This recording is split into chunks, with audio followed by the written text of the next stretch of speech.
Regressamos ao ponto de partida. Trabalho e tempo perdido? Não, Frustração? não.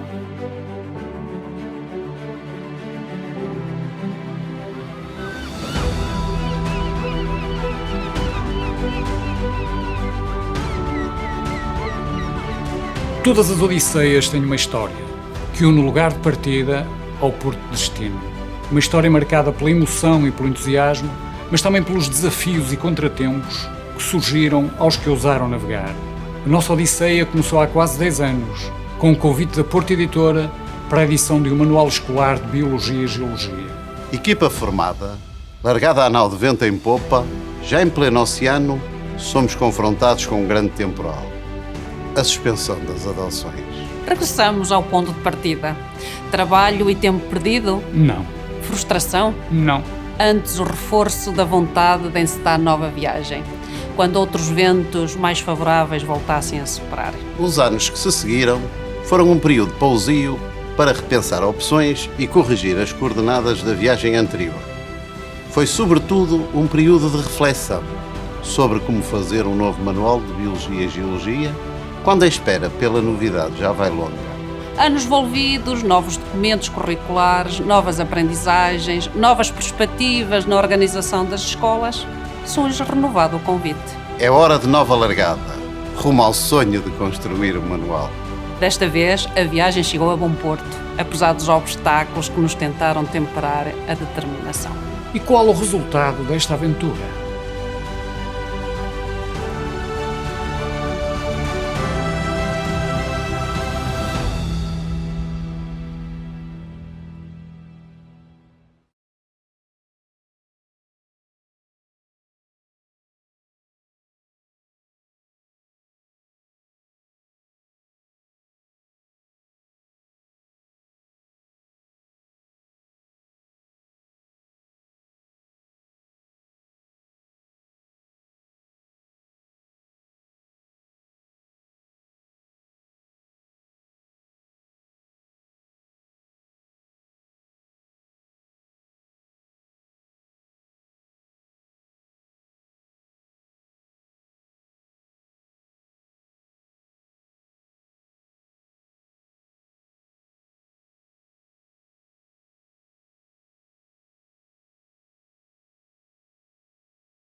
Ora, bom dia a todos. Eu chamo-me Jorge Reis, sou um dos autores, um dos membros da equipa de autores do projeto Odisseia, o novo manual de Biologia e Geologia para o ensino secundário para o 10º ano. Hoje estou aqui com um investigador ilustre, com um cidadão exemplar, o professor Alexandre Quintanilha, que nos vai falar um bocadinho sobre o seu percurso profissional e também sobre o modo como o ensino da biologia deve ser enquadrado e como o ensino da biologia pode contribuir para a literacia científica dos cidadãos e o modo como as novas perspectivas sobre o ensino da biologia e geologia. É esse mais ou menos o objetivo. Bom dia, professor Alexandre Quintanilha. Bom dia. muito obrigado por ter aceitado o nosso convite, muito obrigado pela sua gentileza e podemos começar a nossa conversa por uma questão que tem a ver com o seguinte. Eu sei que o professor iniciou inicialmente os seus estudos na área da física, mas depois, com o passar do tempo, se aproximou da investigação da área da biologia. Quer-nos falar um bocadinho sobre o seu percurso? Podemos, perfeitamente, tenho muito gosto. Eu fui, deixe-me começar por dizer que eu no liceu, eu ainda fiz o liceu numa altura em que havia os 7 anos do liceu e havia os 4 anos da escola primária e, portanto, eu até ao 5º ano do liceu, que deve corresponder mais ou menos ao 9º ano atual, eu era um aluno suficiente. Eu passava com 10, 11... portanto, as minhas notas eram sempre o suficiente para passar de ano, ao fim e ao cabo. E no 5º ano, que é o 9º ano atual, chegou a Lourenço Marques, a atual Maputo, um professor que não estava lá antes, o Francisco Lacerda, que fez uma coisa inédita naquela altura, que foi... começou a montar trabalhos experimentais nos laboratórios que nós tínhamos, laboratórios de mineralogia, de biologia, de geologia, e também fez também várias viagens a ecossistemas diferentes, porque nós, nos livros que tínhamos de aprendizagem, eram livros publicados no continente, em Portugal, e, portanto, falavam de muitas árvores que eu nunca tinha visto. Eu nunca tinha visto uma cerejeira, nunca tinha visto uma macieira, isso não existia. E, portanto, ele levou-nos a ver os mangais à Ilha da Inhaca e as barreiras de coral no processo. E também começou a estimular-nos a nós próprios fazermos experiências. O meu pai tinha um microscópio muito antigo em casa, um microscópio lindíssimo que ele depois ofereceu, eu tenho imensa pena, que era daqueles microscópios do início do século XX, uma lupa lindíssima, e, portanto, eu também comecei a fazer experiências. E no 5º ano, no 2º período, eu tive 14 a Ciências Naturais, acho que é assim que se chamava. E os meus pais acharam aquela nota um bocadinho exagerada, não é? Mas no 3º período tive 19, e o meu pai acho que foi à pauta ver se tinha lá um a mais, porque não acreditava que eu pudesse ter tido um 19. E eu acho que foi isso que de repente fez com que eu começasse a estudar mais, a interessar mais, e tive professores absolutamente extraordinários. Em Lourenço Marques, aliás, Moçambique atraía muita gente que às vezes era considerada persona non grata no continente, e, portanto, muitos iam para muito longe e vinham para Lourenço Marques. Eu tive professores de biologia, de física. O professor de física era assim um bocadinho louco, mas que eu percebia muito pouco, mas isso tornava o assunto ainda mais fascinante no processo. Portanto, tivemos muito bons professores. E quando cheguei ao fim do liceu, não sabia muito bem o que é que ia fazer, e como eu gostava muito de geometria descritiva, escolhi uma coisa que tivesse matemática, que tivesse alguma engenharia também, e, portanto, fui fazer engenharia civil. Fiz o 1º ano de engenharia civil na Universidade de Joanesburgo, na África do Sul, que era o que estava mais próximo da nossa casa, e no fim do 1º ano, quando cheguei ao 2º, entrei na sala de aula e percebi que só havia rapazes no curso de engenharia civil, não havia uma única rapariga. E eram tudo jovens sul-africanos que gostavam muito de rugby, gostavam muito de beber cerveja, gostavam muito das coisas que eu não tinha qualquer interesse. O rugby nunca me interessou. A cerveja também, apesar de ter uma mãe alemã, não era uma bebida que eu particularmente gostasse. E, portanto, eu mudei para Física e Matemática. Um curso muito pequenino, tinha 12 alunos. Joanesburgo era uma cidade muito internacional, portanto, cada um dos alunos era de uma nacionalidade diferente, quase. Joanesburgo era uma espécie de mini Nova Iorque.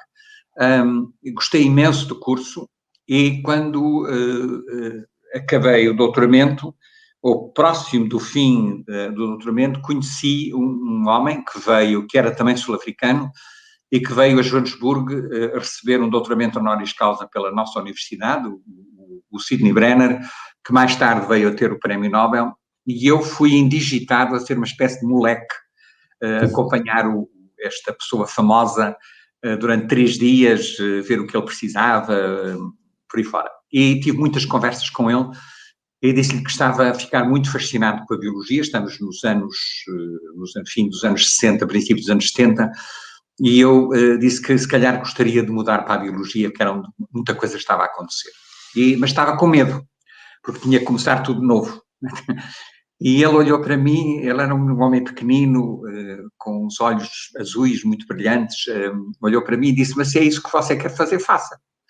E eu ouvi, comprei um bilhete de ida, não tinha dinheiro para comprar ida e volta, e fui para Berkeley. E em Berkeley comecei a aprender a preparar mitocôndrias, a preparar cloroplastos, aprender tudo novo, aprender e a tentar perceber como é que estes organelos celulares funcionam no processo. E aí o meu interesse também pela estrutura celular e pelo funcionamento destas estruturas muito complexas, que são as estruturas que têm a ver com digamos, a transformação de um tipo de energia noutro, não é? Energia. E, portanto, isso é a minha. E depois, nos anos 90, por razões também não tanto científicas, mais pessoais, e por causa da grande penetração do HIV e da SIDA na área de São Francisco e da área da Baía de São Francisco, nós resolvemos vir para Portugal, começar uma vida nova, onde nem toda a gente, o assunto da SIDA e do HIV não fosse um assunto diário da conversa. E, portanto, é uma vida em 3 continentes, em que mudei muitas vezes de domínio de interesse. Hoje em dia estou muito interessado em questões associadas à percepção do risco, à questão da literacia, não é só a literacia científica, mas a literacia em geral, a forma como o conhecimento é provavelmente o que temos de mais valioso para nos ajudar a tomar decisões, estratégias sobre a nossa vida, sobre o nosso país, sobre o planeta. E, portanto, hoje em dia, as minhas áreas são precisamente perceber um pouco como é que nós, humanos, olhamos, percebemos o risco e como é que incorporamos essa percepção na forma como escolhemos o tipo de vida que queremos ter e de sociedade que queremos construir à nossa volta. Muito bem, professor. Uma pergunta que eu gostava de pôr, eu estive a pesquisar e a fazer uma pequena pesquisa, e sei que o professor também trabalhou um bocadinho na área da biologia, na área das membranas celulares. E portanto, no nosso currículo, nos nossos programas e nas aprendizagens essenciais, que é agora o documento enquadrador de parte do currículo da biologia, nós tratamos e abordamos, os professores de biologia abordam a evolução dos modelos e, portanto, a construção dos modelos da membrana citoplasmática, e chegamos ao modelo do mosaico fluido de Singer e Nicholson, e depois há um vazio a partir daí, como se nada tivesse sido descoberto sobre membranas a partir daí. O professor não nos quer dar um bocadinho, um cheirinho de como foram as suas pesquisas e o que há de novo nessa área? Não, quer dizer, como eu estive a dizer, o que me interessou muito na altura foi como é que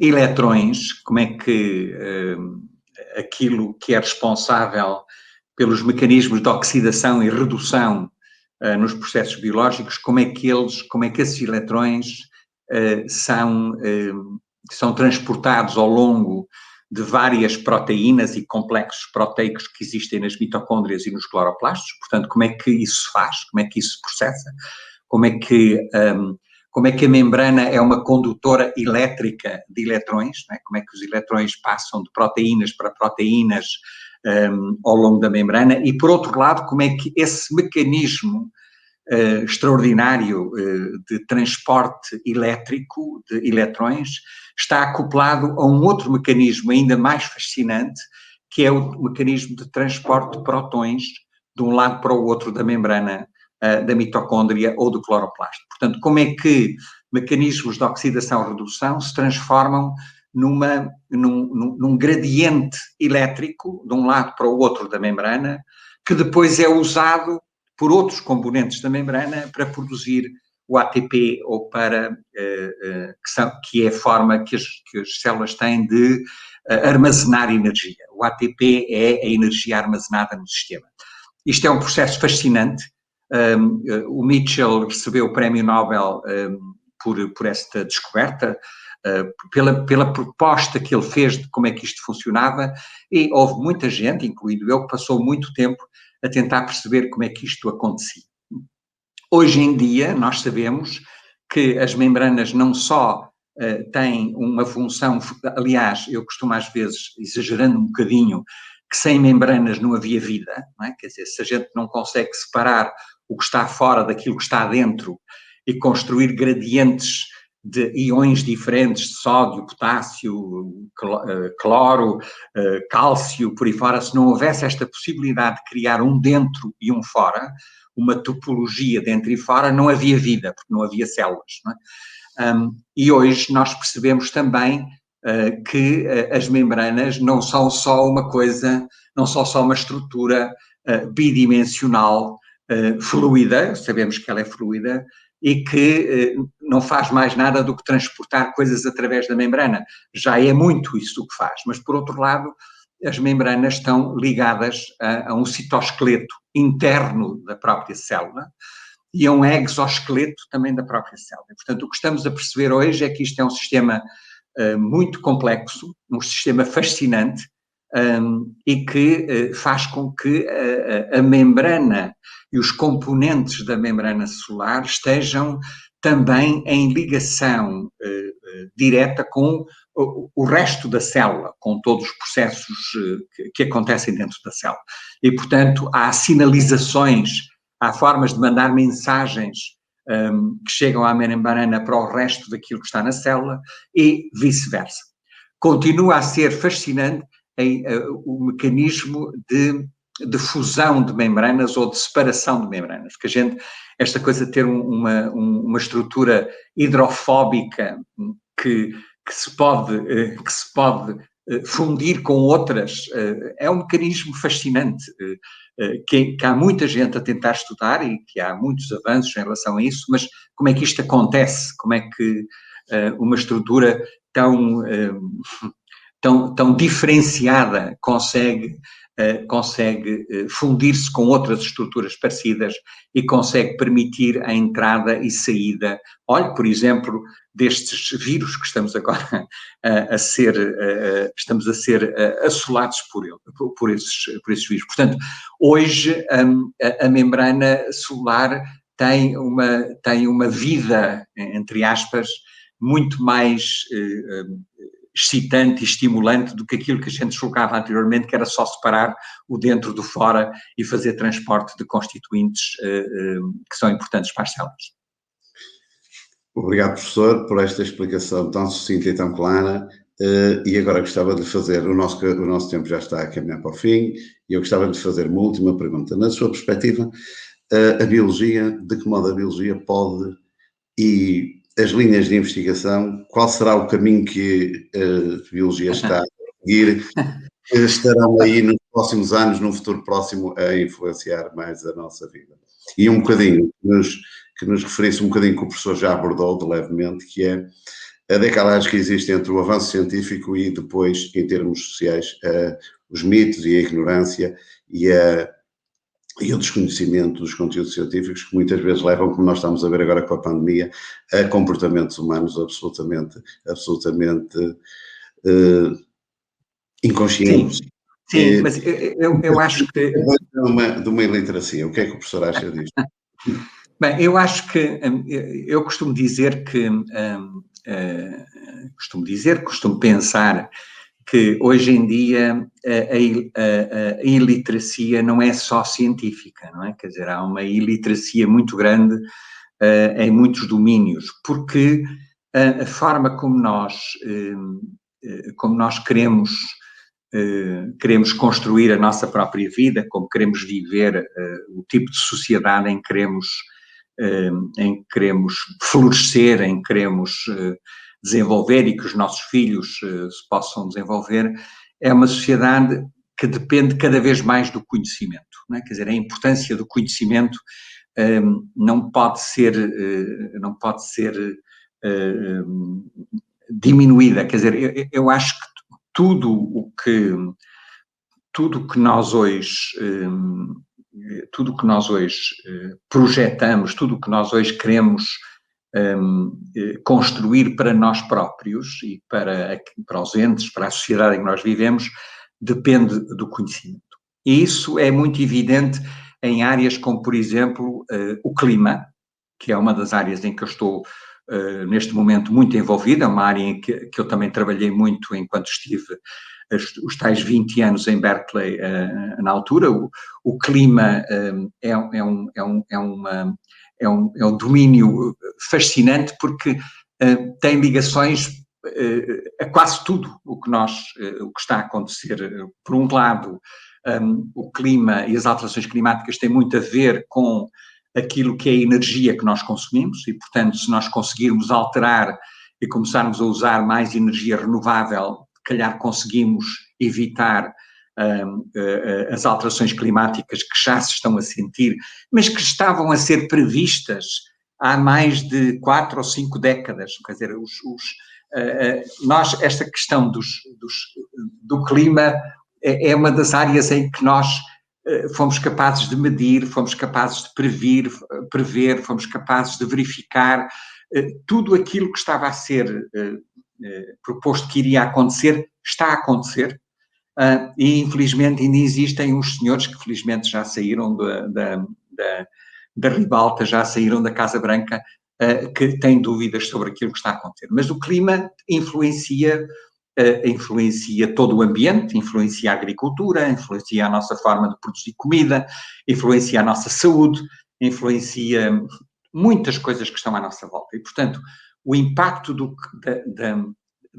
da literacia que tem a ver com aquilo que a gente conhece da física, da química, da engenharia, e depois o seu impacto sobre a vida das plantas, a vida dos animais, a vida das algas, a vida dos oceanos, por aí fora, está-se a tornar cada vez mais evidente.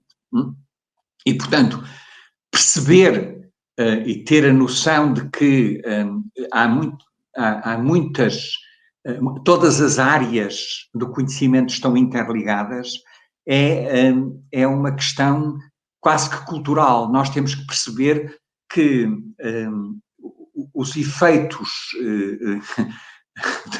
vamos lá ver, os efeitos do clima ao criar fome em certas áreas do planeta também faz com que a imigração de pessoas, os imigrantes climáticos também comecem a aumentar.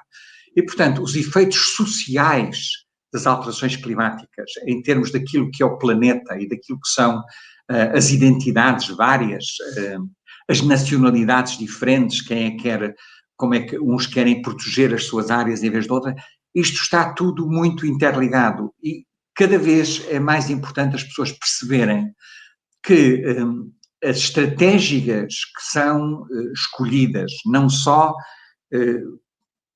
para a forma como nós queremos organizar a nossa vida, como nos queremos deslocar, que tipo de energia que usamos em casa, quantidade de água que consumimos, a forma como escolhemos formas diferentes de lidar com os resíduos que produzimos, tudo isso tem efeitos claros sobre a saúde. A saúde tem imenso a ver com a forma como o nosso corpo e por isso mesmo os nossos órgãos e as nossas células interagem umas com as outras e com os outros seres vivos à nossa volta. Vamos lá, vejamos, eu quero-vos dar um exemplo muito curioso, que é assim. Nas últimas 3 décadas, o número de megacidades, cidades com mais de 10 milhões de habitantes, tem vindo a crescer exponencialmente. Não é? Há 40 anos atrás havia 2 ou 3 cidades com mais de 10 milhões de habitantes, hoje existem 40 ou 50 cidades com mais de 10 milhões de habitantes. E se nós pensarmos numa cidade com mais de 10 milhões de habitantes, temos que pensar que nessa cidade não existem só 10 milhões de seres humanos, existem provavelmente 10 ou 20 milhões de outros animais, cães, gatos, galinhas, coelhos, tudo mais é alguma coisa.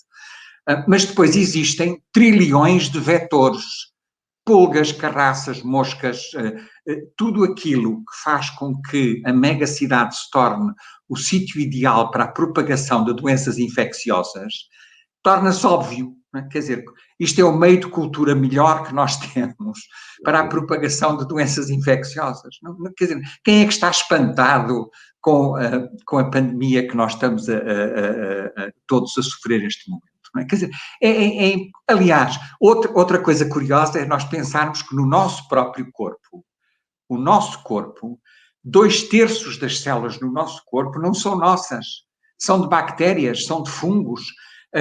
90 e tal % da informação genética que nós transportamos no nosso corpo, no DNA, no RNA, não é humano, não é? É de vírus, é de montes de muitas outras coisas. Nós somos um ecossistema fascinante, um ecossistema extraordinário, em que, felizmente, a maioria desses inquilinos que nós temos connosco ou são úteis ou não nos fazem mal nenhum. Não é? E isso é uma sorte. Infelizmente, volta e meia aparece um inquilino que nos dá problemas. Não é?